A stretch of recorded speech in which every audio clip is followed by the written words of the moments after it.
ആനയെ ഒതുക്കാൻ നമുക്കുള്ളതും അലിയനില്ലാത്തതുമായിട്ടുള്ള ഒരു കാര്യം നമ്മൾ പ്രയോഗിക്കണം. എന്താണ്? ബുദ്ധി.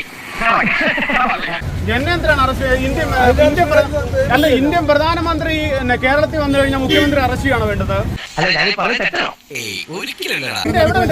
സാർ ഇത് നോക്കൂ സാറേ, എന്റെ ഈ മൊബൈല് പോലും കറുത്ത മൊബൈല് പോലും ഞാൻ വെളുപ്പാക്കിയിരിക്കുകയാണ്. കൊള്ളാം മോനെ, നിന്നെ ഞാൻ നിരുത്സാഹപ്പെടുത്തുന്നില്ല, ക്ഷമിച്ചോളൂ.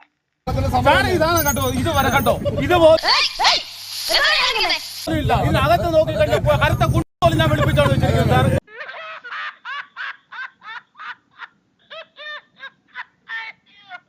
അത് എന്റെ മുഖ്യമന്ത്രി എന്റെ രാജാവിന് വേണ്ടി ഇട്ടിരിക്കുന്ന കസേരയാണ്.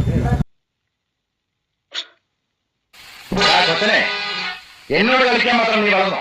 കവലച്ചട്ടമ്പി മൂത്ത് മുഖ്യമന്ത്രിയായാണ് ഞാൻ. ആകർഷിക്കാനല്ല സാർ, ജനശ്രദ്ധ ആകർഷിക്കാനല്ല, എന്റെ രാജാവിന്റെ മനസ്സ് വേദനിക്കാതിരിക്കാൻ വിവരമുള്ളവർ എന്തെങ്കിലും പറഞ്ഞെന്ന് വെച്ച് വിവരമില്ലാത്ത സാർ എന്തിനാ മറുപടി പറയാൻ പോകുന്നത്? ഈ മുഖ്യമന്ത്രിക്ക് ഈ മര്യാദ ഇല്ലാത്ത എന്താണ്? അവരാരും ഇവിടുത്തെ രാജാവാണോ? തനിക്ക് നാണമില്ലേണോ? ഇല്ല. അത് തന്നെ. ചട്ടി പോലും വെള്ളയായിട്ടിരിക്കുന്നത് എന്നിട്ടാണ് അറസ്റ്റ് ചെയ്യുന്നത്. ഞാൻ ചിരിച്ചു പോയത്.